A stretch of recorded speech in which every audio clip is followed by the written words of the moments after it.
Hi, Hannah. Hi, Sam. How's it going? A little sleepy, very happy. Yeah.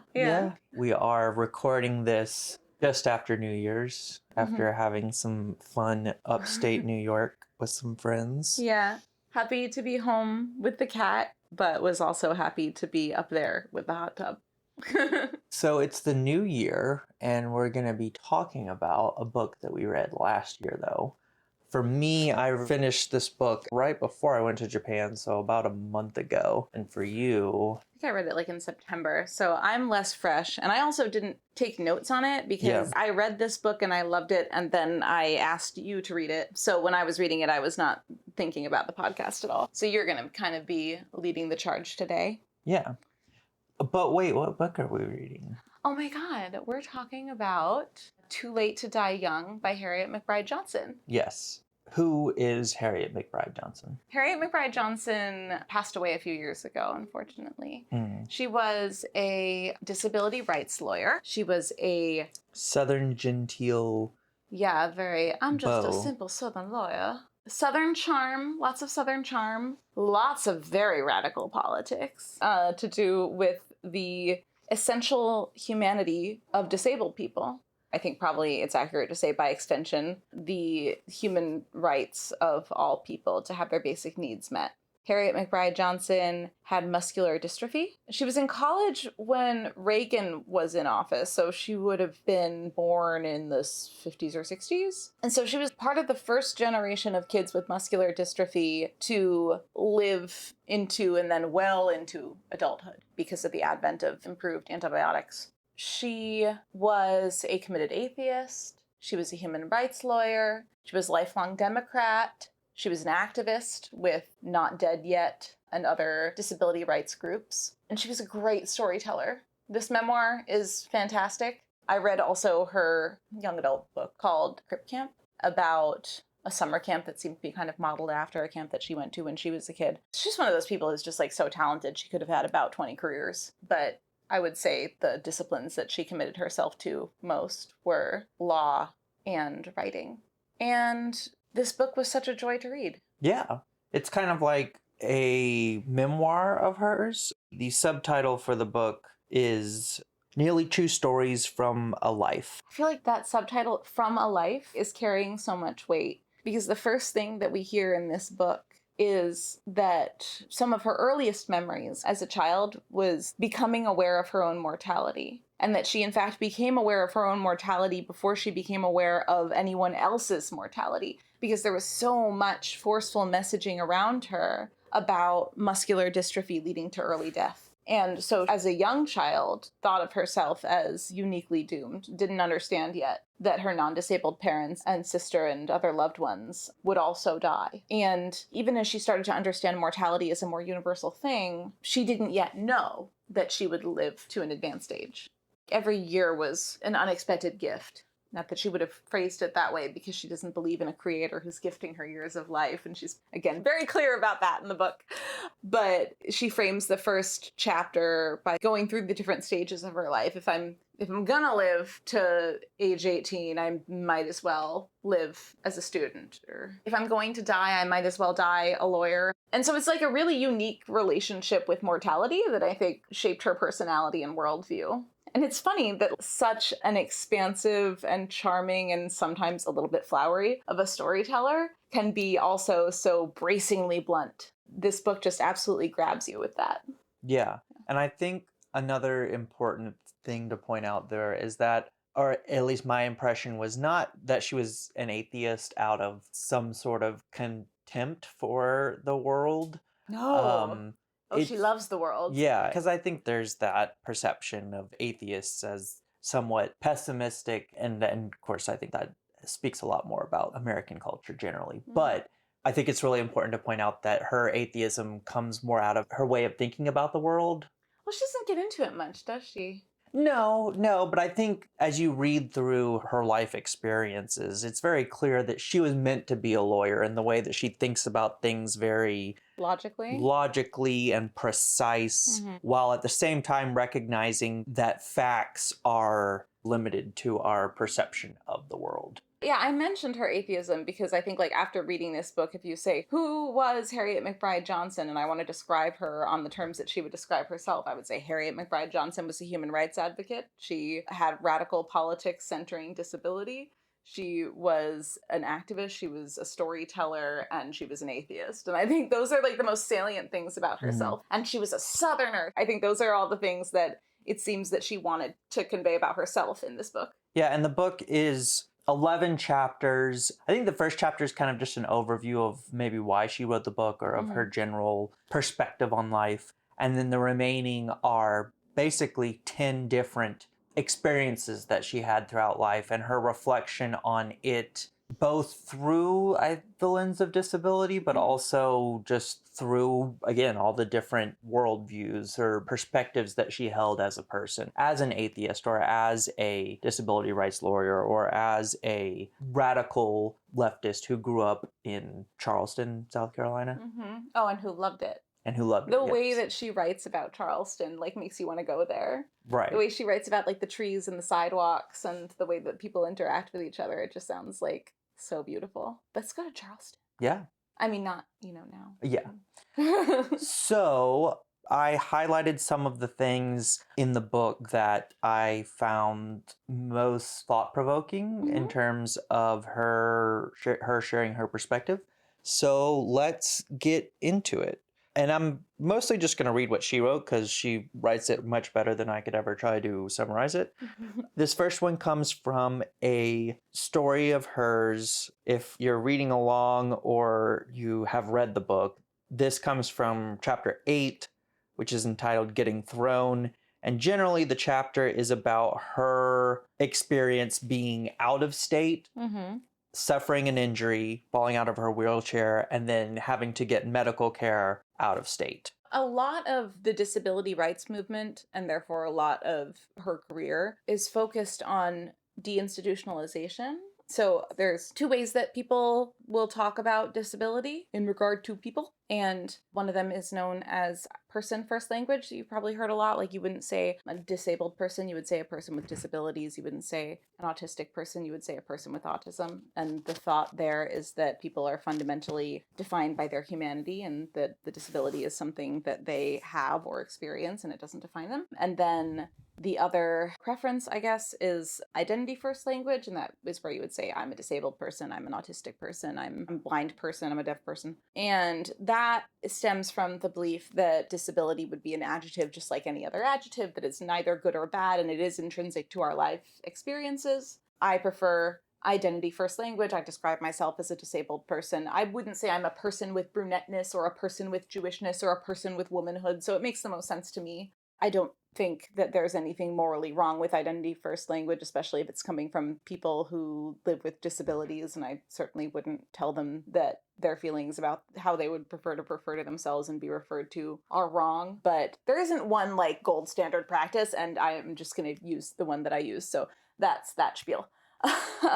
So Harriet McBryde Johnson fought hard against deinstitutionalization. Then that is, like, part of disability rights is making sure that disabled people are not trapped in nursing homes and that instead have as much as possible home care and the highest degree of independence and the highest degree of being able to be out in the community interacting with people and working and doing stuff. And what happens a lot, because it's the most cost effective in the short term, is that disabled people end up in nursing homes where they have very little autonomy. And her big, big, big fear in this chapter about taking the fall was that she would end up incarcerated in a nursing home. And because of that, she's very resistant to seeking medical attention. And I just found that very eye-opening because, if I, like, break my arm, break my ankle, whatever, I'm sure that would be a terrifying experience, but I wouldn't be afraid that my life as I know it would end. And this is also, like, I think a comparison of the treatment that she received out of state compared to what she's used to receiving in state, in her home of Charleston. So this comes directly from the book. I'll just read it. Quote, "This is something I've never encountered in a hospital. Professional solicitude and respect. Other than my longtime primary care doctor, never has a medical provider acknowledged my responsibilities. In past hospitalizations, I've dealt with people who refer to my law practice in the past tense, give me Medicaid paperwork after I've presented my bar insurance card, show by every word and deed that they see my occupation as disabled and my life as nearing its end, and none too soon. They charge in to toss this or that piece of me here or there, denying my dominion over my body. Here, it's, we'd like to take your blood pressure. Can I get your arm here and lift it up?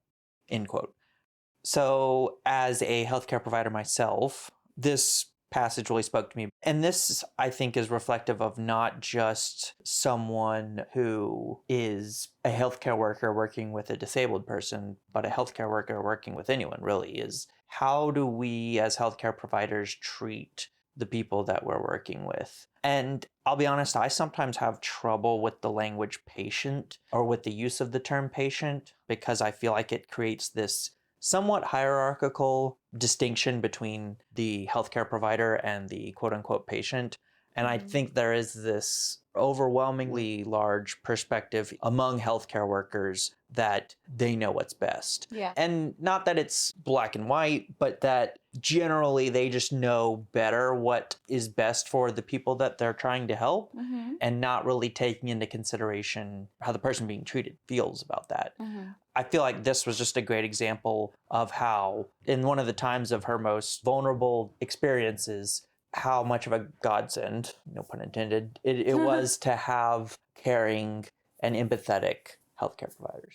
Tell me about your relationship with bedside manner. I guess I'm thinking in particular of when you administer vaccines. Oh, yeah. I remember asking you about that early on after we started dating. I was curious about how you dealt with administering vaccines, especially to kids when they're scared. And I guess, hearing you talk about this book now, I'm curious about how you started with bedside manner, approaching this goal of humanizing the patient and keeping them on the same level as you power-wise, and how that's evolved over your career so far. I think, honestly, my quote-unquote bedside manner is probably more informed by my history or by my past as a martial arts instructor working with kids and adults. There was a big emphasis in my leadership training on distinguishing between the times when, as a leader, you have to step up and lead, take charge of the situation, and progress it forward at times when maybe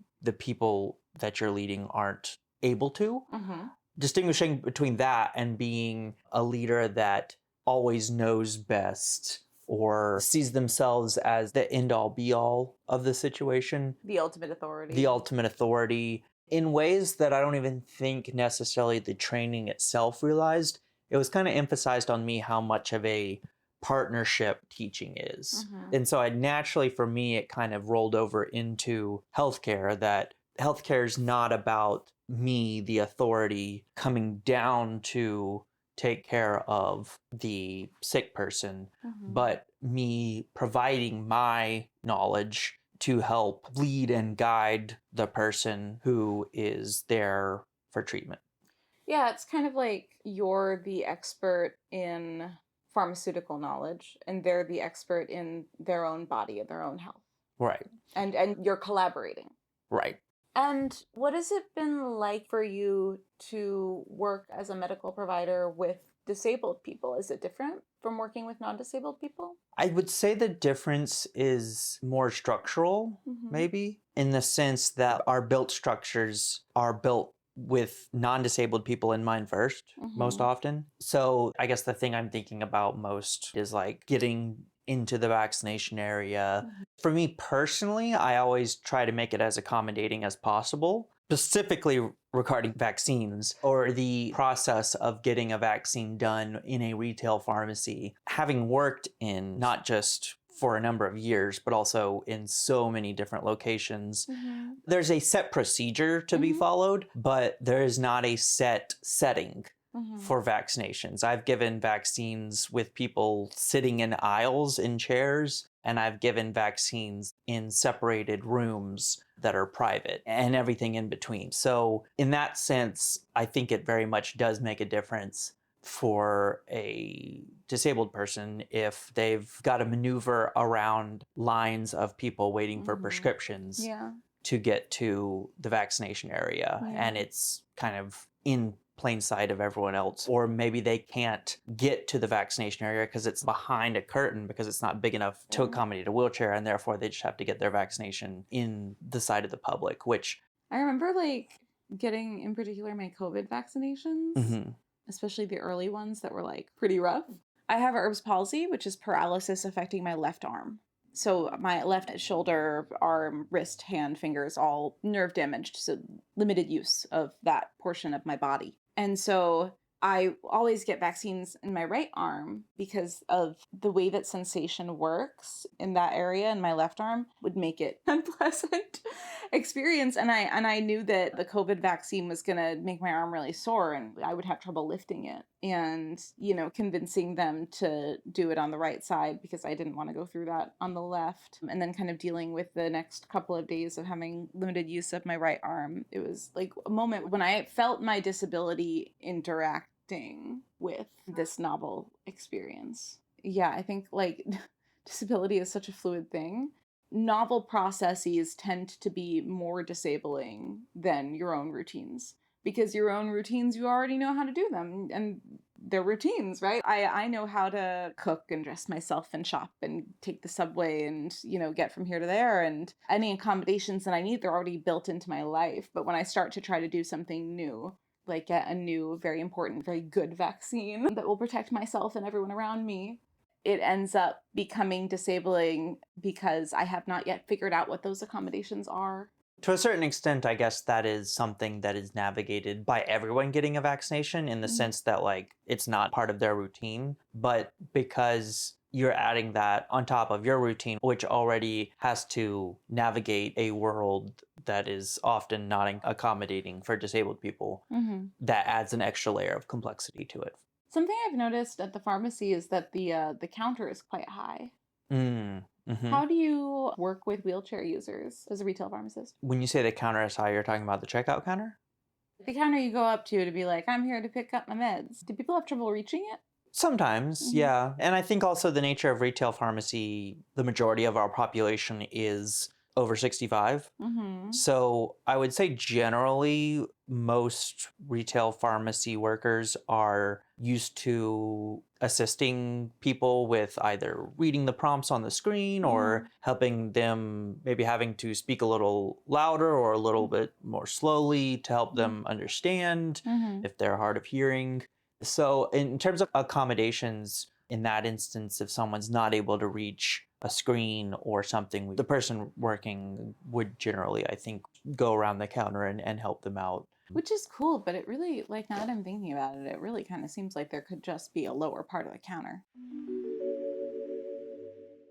As you were reading that passage, I was reminded of, over the past few months, I went through several levels of screening for breast cancer. I don't have breast cancer. Yay! But for the first time in my life, I had to go get a mammogram because I'm only 34 and before, I think, age 40, that's not a routine screening. That's something that you get done if they find something that they're worried about. And so I went and got a mammogram. And if you've gotten a mammogram, you know that you just stand really awkwardly. It's a very awkward, very funny procedure. And because of my arm, it was challenging for me. And it was challenging for the technicians who were working with me. You're really supposed to lift your arm up above your head when you're being squished in the big squisher machine. And I can't do that. My arm does not go above my head unassisted. And even if it is being assisted, it doesn't go that high up. And so we had to work together.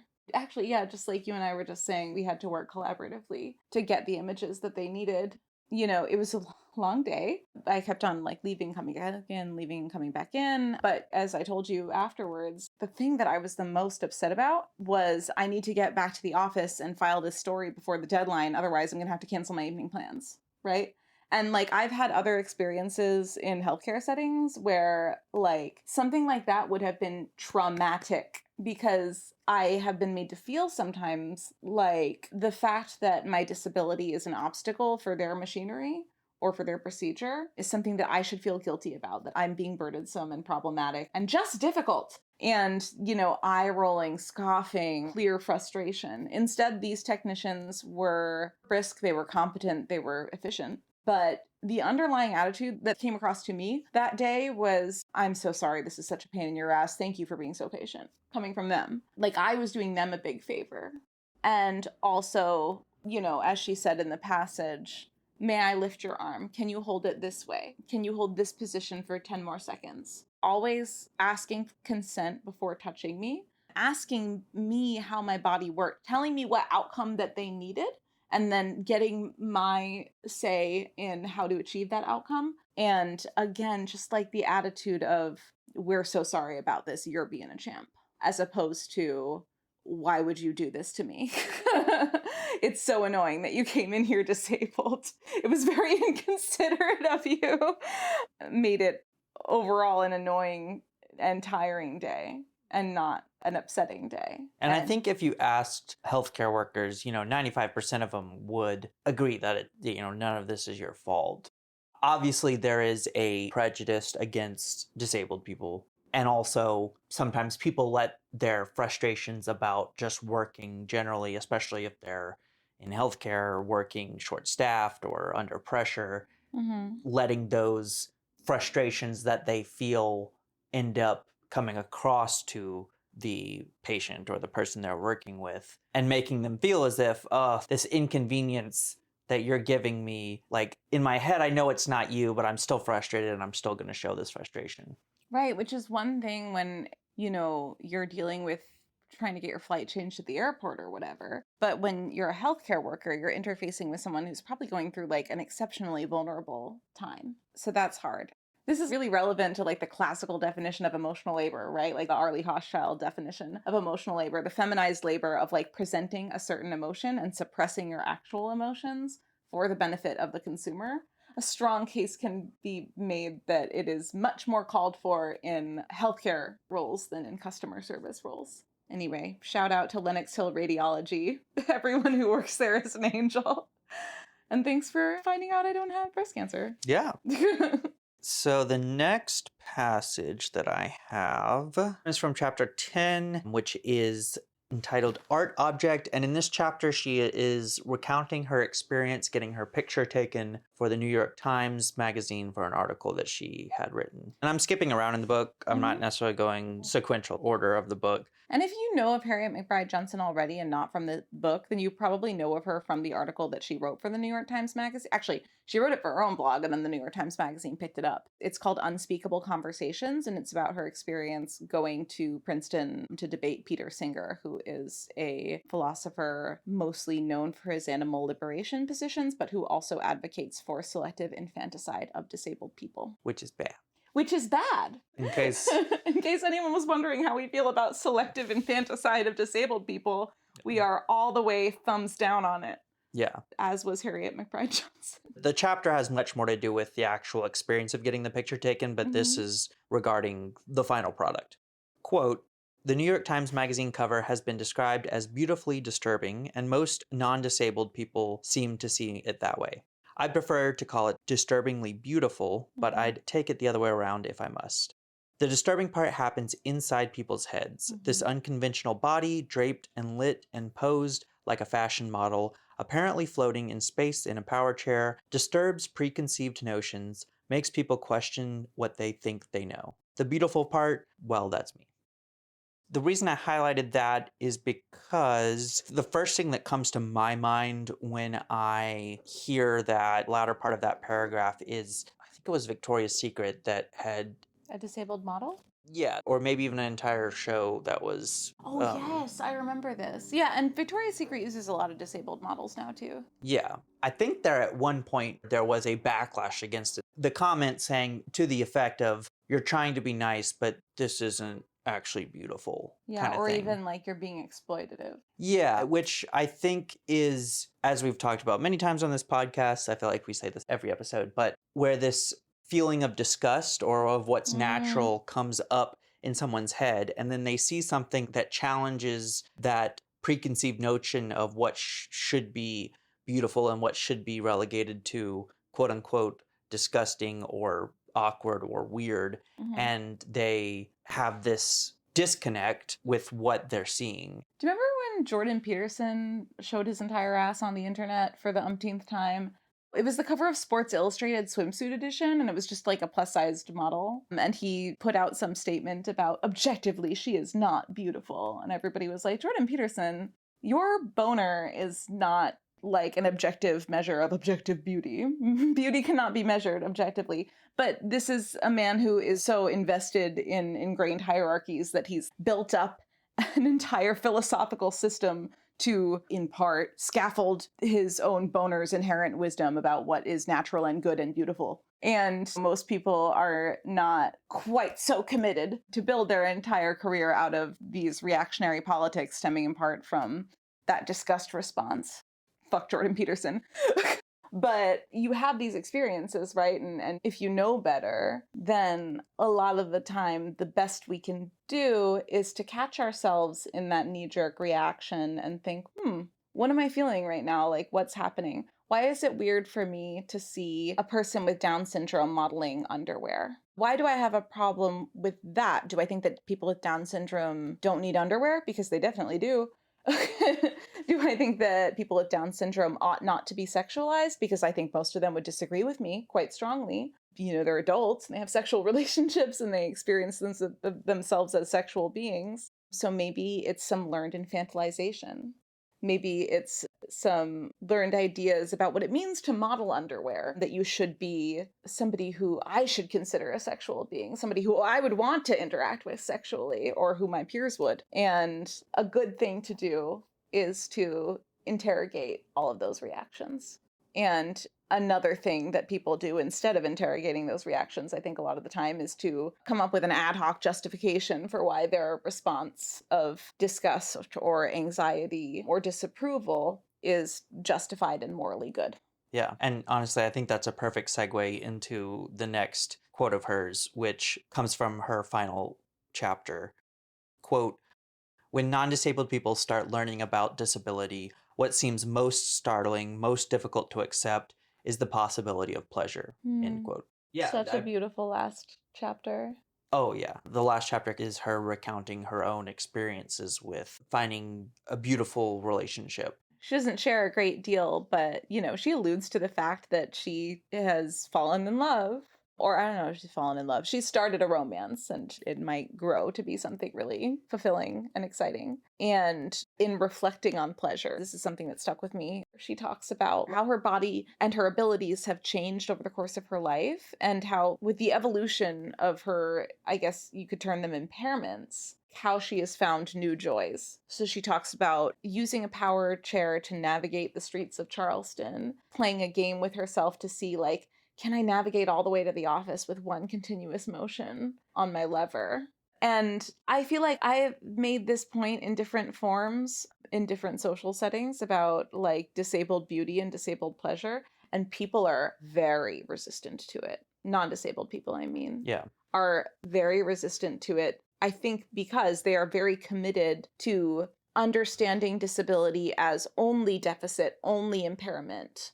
If not tragedy, then at least something negative to be overcome or counterbalanced. Right. Which also gets into one of the beginning chapters with her and her fight against the Jerry Lewis telethon. Oh, yeah. Mm-hmm. Yeah, there's this sense that disabled people are meant to be an example, to be pitied, and therefore are not people in and of themselves. Yeah, the function of disabled people is to be an object of pity, to inspire in non-disabled people gratitude for all the good things that they already have. Mm-hmm. And as I say that out loud, I realize that that's not just objectifying to disabled people, but also that whole dynamic is perfectly engineered to crush radical thought in the non-disabled people, because it's like, you mustn't want anything better for yourself. Look, at least you have legs. Do you know what I mean? I feel like a lot of ableism and disableism works so well with capitalist hierarchies, keeping the poor poor and trying to prevent the poor from agitating for things that would improve their lot in life, like universal health care, strong labor unions, safe and affordable housing, robust public transit. All these things that disabled people need are things that everybody needs or could benefit from. Right. And if we're able to push this paradigm of disabled people are objects to be pitied, and look how bad they have it, and you don't have it that bad, so what do you have to complain about? Yeah, don't rock the boat. Mm-hmm. Which was, I feel like, something coming up in a conservative Christian household. There was these compiled instances of pointing to people who were rocking the boat, who were unsatisfied with the status quo, Mm-hmm. as somehow deviant or morally wrong for not being happy with what they have. Mm-hmm. The moral high ground was to be grateful Mm-hmm. and to work. Yeah, but I feel like that's like a very American ethos too, right? Like, Yeah. that agitation to improve the lot for everybody is somehow morally wrong and a symbol of laziness. Yeah. The only morally pure work is the work to strive for social mobility for yourself and your immediate family. And somehow the labor that goes into agitating for strong labor laws, for fair compensation, for universal childcare, universal healthcare, great public housing, all of these things, like that's not morally good labor because it would benefit everybody and not just you. Yeah, it goes against the individualistic mindset that if you're not doing something that is seeking to make you more money in your life and your immediate loved ones better off, it very much fits in with the capitalist mindset of if you're not bringing value is a very ambiguous word, but I would say that they're talking about ultimately shareholder value, but value in terms of like making money on top of money or, earning interest on money or, building yourself a nest egg, all in terms of money and not really in terms of societal well-being. And it's not that money and societal well-being are diametrically opposed, but in this culture that I grew up in, you are expected to pull yourself up by your bootstraps, and therefore people who aren't doing that, who are advocating for changes in policy and the way that society is enacted, yeah, they're being lazy. Or the view is kind of like, if you really want to advocate for yourself, you just need to like become the entrepreneur that enables you to live a comfortable life. And that individualist ethos carries over to how we think about health.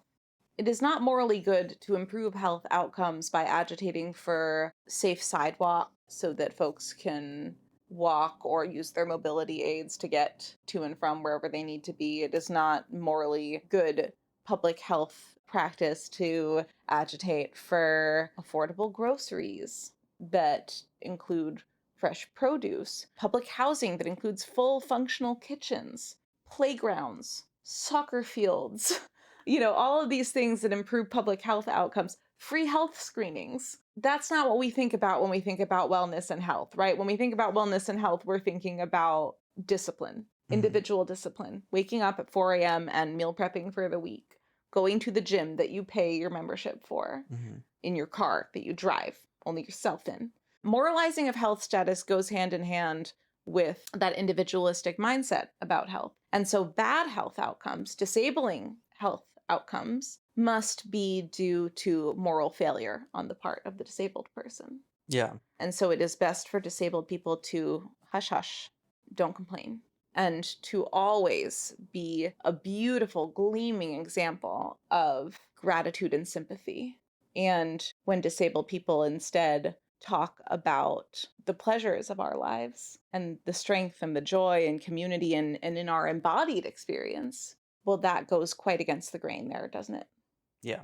And man, I feel like we've just been segueing one quote into another. Oh, but really? yeah, I feel like this next, and this is the last one I had highlighted, but this comes from the chapter Believing in Dreams, and it's her recounting her experience going to Cuba. And this was I in love like, that chapter. That was so I cool. feel like this was in the 90s, right? Yeah. So this is post USSR, like Cuba's still a communist country. And she goes there for a disability conference. Yes, Yeah. she goes with her sister, and she's kind of comparing Cuba to America. And the most interesting thing I found about this chapter was just her talking about Cuba and what it was like in Cuba, because the thing I've been told my whole life, at one point being not 60 miles away from Cuba in Key West, Florida, was that Cuba is this communist hellhole where there's the ruling government on top that takes all the money and everyone else just lives in abject poverty. Oh, yeah, definitely not. So this next part I'm going to have Hannah read because there is a reclaimed slur. A reclaimed slur that I don't feel comfortable saying, nor is it appropriate really for me to say. So she's going to read this. The only thing I wanted to preface it with was the first part where she's talking about the system. She's talking about Cuba. And then when she goes on to talk about our system, when she says our system, halfway through, she's referring to the American. So she's comparing Cuba to the American system. The plan reveals a system where well-intentioned experts decide what's best for people with disabilities, as they decide for people without disabilities. There's not much about choice or freedom, but then I ask myself, what does freedom really mean for the average crip in our system?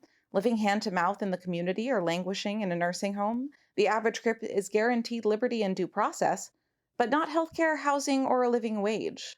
Knowing how little choice there is at the bottom of the pecking order, I'm impressed by a society where inequality is not accepted as a regrettable fact of life. In Cuba, inequality is intolerable. It's unpatriotic.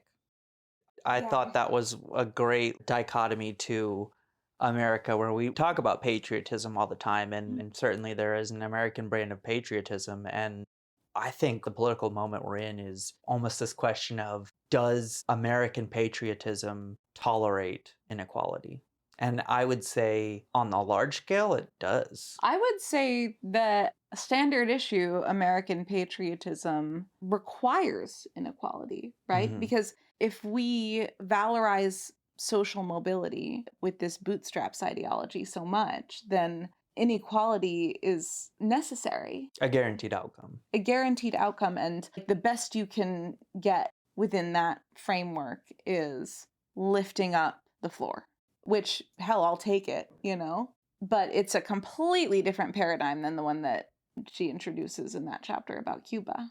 I can't say enough good things about this book. It's also very funny. Oh, yeah. She's a great writer. Yeah. I would recommend this book to anyone. Yeah. Everyone should read And it's this also book. it's not just about her experience as a disabled person. She's pulling from so many different facets of her incredibly diverse life and incredibly full of experience. Yeah. Another thing that could be part of our conversation today is Unspeakable Conversations, Right to Die, and Eugenics. I think we table that. I think we do another episode about Right to Die, the law that recently passed in New York. And that's where we talk about Unspeakable Conversations, because I have enjoyed the lightness of our conversation today. And also, we've been talking for a while already. Yeah. Unspeakable Conversations, as you mentioned before, was the article that she wrote in response to her experience being invited to come and debate with Peter Singer, who was in part advocating for selective infanticide. You had mentioned that article to me and sent it to me, and I read that article. I think I kind of said, we're in a relationship now. You must read Unspeakable Conversations. Also, you must watch Walk Hard, the Dewey Cox story, and Saw, because that's what I'm like. All of those as a things, girlfriend. which I thoroughly enjoyed. Great. Yeah. I've watched all of 2 episodes of One Piece, and that's a moral failing on my part. We'll get there. We'll get there. And I think maybe we should take the time to think, for you and I specifically, how has this book made us think about how we love in a society?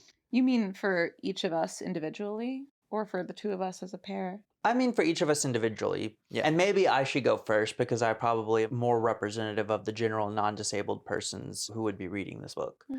The book was a very exemplary highlight of how we, as non-disabled people, overemphasize on the disabled part. And with that disabled part, they also narrow that to this certain view of a unfulfilled life. And if there's anything this book taught me, it's that everyone can live an incredibly fulfilling life as long as they have the resources that they need to pursue that life. Yeah, and that what makes your life fulfilling won't be the same as what makes another person's life fulfilling. Yeah.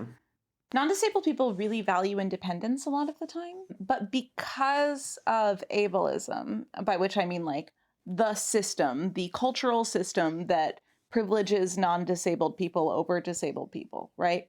What we think of as independence is in fact dependence on systems that our cultural norms render invisible. So you are not independent. You're not out living in the woods foraging for mushrooms and hunting deer with a spear that you sharpened yourself with, I don't know, a big rock. You're driving places in your car, or you're taking the subway or the bus. You're using electricity to cook your food that you picked up from the grocery store next door. And yet, when non-disabled people think about depending on a home health aid, depending on a mobility device, medication. All of this is perceived as a loss of independence and a fundamental loss of dignity. And I think that one thing that non-disabled people can do to act more lovingly is to stop thinking of disabled people as uniquely dependent, to stop thinking of disabled people as the exception to a rule of independence, that in fact we all need each other.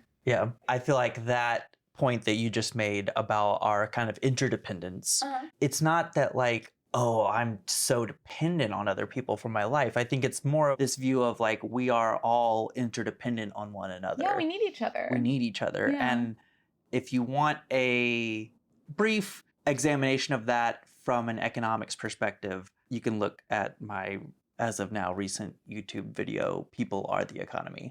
Yeah, I can't wait to watch that. And also, one of your earlier videos, when you were doing a lot of stuff about fat phobia and fat liberation and stuff, like you talked about the social model of health, that health ought to be measured by the ability of the person to live a fulfilling life, whatever that means to them. That made such a huge impression on me. You talked about it really beautifully from a lot of different angles in that series of, I think, like 3 or 4 videos that you did about fat phobia and fat liberation. Everyone should watch them. They're so much fun. If you want more content with me talking. I love content with you talking. Well, you're biased. The thing that I learned from this book that was like a really important takeaway from me, and that I think I've also been reflecting on these past 6 months, you know, seeking out, as I have been, disabled community in a way that I haven't done before, is a lot of the ideas that I have, I did not come up with. There are and have been disabled thinkers, writers, activists, athletes, artists who have come up with a lot of really similar ideas to what I have and expressed them better or differently. And that I ought to joyfully seek out those perspectives more and reflect upon and draw further attention to the giants whose shoulders I stand on. There have been times in my life where I've thought, oh, I just have such a unique perspective about disability.